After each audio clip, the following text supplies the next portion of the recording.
working 24 hours a day, 7 days a week. Oh, wow. And they don't complain. So they're turning that into vermicast. Wow. So you're using the nice old plastic bars and recycling them? Well, I was asked to find one, and I saw this place was being done up and they put a bath out, so I got hold of it. And here it is. But, yeah.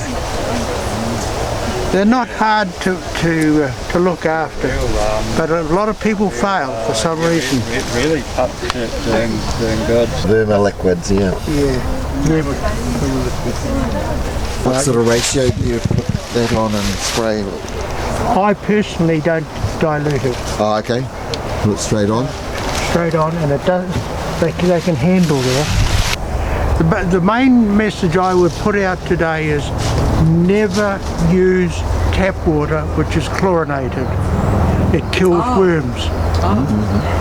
Because if you think about it, it's a poison, and it's poison for worms. So always use rainwater, or if you do use chlorinated water, leave it outside in a bucket or something for at least 24 hours. I get offered worm farms because people can't cope with it, but I find it so easy. Me too. Be patient. They'll eat it up. So I like this. what we've got here is our red stems rhubarb, and when we did a rhubarb trial here at Botanic Gardens, this came out the best for Auckland, because some old boy come in, I get to meet a few of them, he tells me he brought his rhubarb with him from Palmerston North and it's not doing any good in Auckland, and I said, well, probably because it's not the right one for Auckland. So because it does well in Palmerston North doesn't mean it's going to do here. And anyway, I sent him off to Mitre 10 to buy this one, and I haven't seen him back, so hopefully it's good. But it's really, I think, important to understand that not everything rhubarb from one place is not always going to do well somewhere else. So by the rhubarb trial that's been done here, this was proved to be the best. And I moved them all out here. I had them in the wall and it never was doing that good. And I wanted to fill in this spot out here, and I'm really happy with it. I think it's definitely the right place. It's people can see it, it's just doing healthy, it's nice and open. Yeah. And the other thing I wanted to show you was this box here. I quite like it. This was a sculpture that came here, not the sculpture's just finished, the one before, so 2000 and whatever that was, 19. And Jeff Thompson did it. It was on the main lawn up there. It was called Waiheke, and he had these other little sort of odd ones with it, and it was meant to be a series of islands, and they were filled with water, and it was his sculpture. And I never thought much of it when I was up there. I thought, oh, it's all right. And then he finished here, the sculpture time finished, and he dumped it down in our yard. He said, no, don't want that. And I was like, okay. And then I had like 2 flax plants here, nothing else happening, and I thought, you know what, I reckon that I can use that. So I measured it all up. Not everybody was convinced on my idea about turning it into a garden box, but they said try it, see what you think. So I put it in, I got it put in. I put blackjack, which is like a paint type stuff, which is probably not that good an option, but I needed to put something on the inside to stop it rusting, because it was already, you know, quite sort of, on the outside was quite rusty. So I did that, filled it with soil, put the plants in it, and my idea is I want to show people you don't have to spend heaps of money on a really expensive kit set to grow food. You could recycle a water tank, you could recycle like something like this, and you can still grow food. And the other sort of side of the picture of it is I grow lots of bits and pieces in there, so if some of the helpful public take some of my plants in my garden, this acts as like a little nursery, and they're going to be the same size as the ones I've already got in the garden to a point, and I can dig them out, plop them into the garden so I haven't got spaces. So I use it for that, but the main reason is to show people that you can just have something like that to grow your food, and it doesn't have to be fancy or expensive, and you still get the results of fresh food. You're not going to get huge crops, but I've got the mizuna, I've got spinach.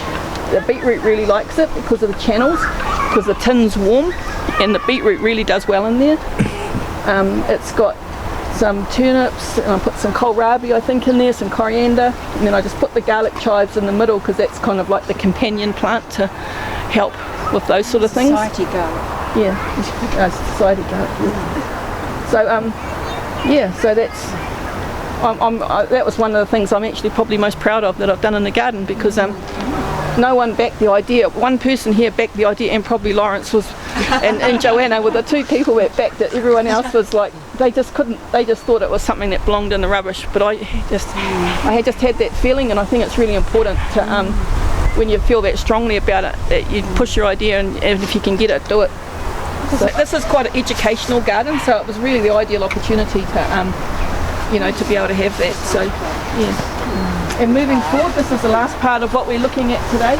I'll take them hoping in. This is our Kiwi backyard, and we've got our Kiwi backyard garden shed, and it's designed to be like what you would grow in a traditional Kiwi backyard, but no one really has a traditional Kiwi backyard anymore too much.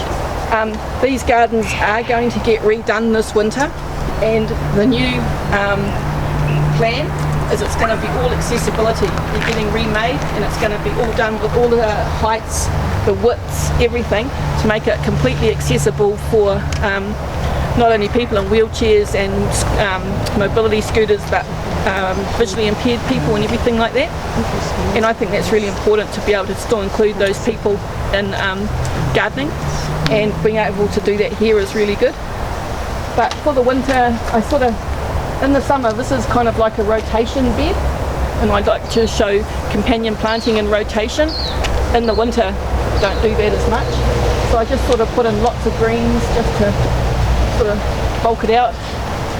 Got kale, got garlic up there. I chose elephant garlic, haven't grown that before, but pretty keen to see how it goes. The beetroot always does really, really well up in these raised boxes.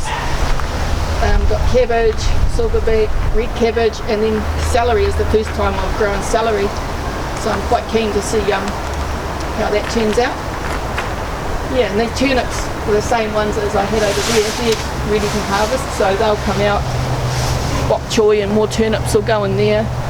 The fennel will stay. The kohlrabi's probably another month away. That will be ready. Swap that out for something else, so there'll be a second crop in that spot. Spinach will stay, kohlrabi will be, the green kohlrabi will come out. So it's quite good because you get to show people a few different things over the winter. Like I won't grow more kohlrabi, I'll choose something different because people will have already seen that, show something different. So yeah, and most of these beds here, these are definitely done with the vermicast from the worm farm, because being raised boxes and everything, it's quite easy just to bring it from there over to here and put it in the garden. And I do think that's why we do quite well with all our veggies and everything in here, because of us using so much of that in this garden. So yeah, so pretty much that's it. It's raisin tree.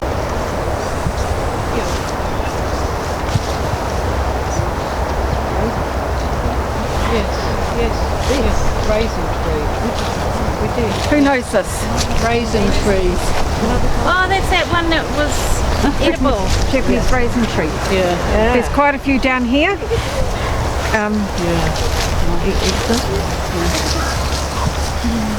What does it taste like? It's really sweet. Reminiscent of raisins, exactly. Just take the whole thing and eat it. Wow. You want a juicy bit. The other day. This is Hovenia dulcis, or Japanese raisin tree, and it's the swollen petioles you eat. And yep, those. You don't eat the seed. You eat the swollen petioles. Try some. And it's got a sweet taste. And another name is chicken feet pear or duck feet pear, depending what it is, common name. It has actually been used in Chinese medicine for about almost 2,000 years, I'd say. It's actually, they use the leaf and the bark, and it's used in traditionally for hangovers. And recently a company in New Zealand has been selling, what did they call it? There's some special, it's like a supplement they're advertising for when you've had a big night out. And the main ingredient is this, and you can buy online. I don't know how much of this is in the actual supplement, but that's what they're pushing it, that's how they're marketing it. So. And it ripens at this time. But the other thing, it doesn't interest me the hangover thing because I don't need that, but apparently the researchers in Asia are particularly trialling it for dementia and Alzheimer's because it is thought to help with your brain, clear your brain of toxins. It's ripe about this time. It's been for the last couple of weeks. It's quite seasonal. I've noticed this morning my hens, as I let them out, they went and sat hung around this tree where some just falls down, so they'll eat it, and birds can. And I've used it and I've picked it. It's a bit fiddly. You can pick it from the tree or when it falls down to the ground.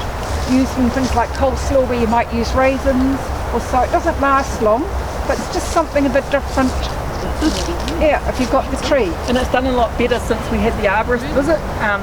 They came in and did some work and it was quite crossed over and quite, there was a lot of foliage in it, and I just asked them if they could come in and just thin it out for me because it's just, and it's done much better since the arborist did some work on it. So that's the key to it, I think, is just keeping it. And if you go underneath, you'll find a lot of them all over here. You can just pick them up. So what is the name of it? Hovenia dulcis has got the name on the tree, or Japanese raisin tree. So if you go around this. How old is the tree? I'll tell you in a minute. Oh,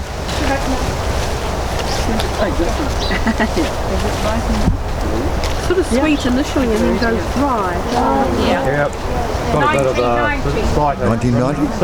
1999, sorry. But personally, Good song as well. some of the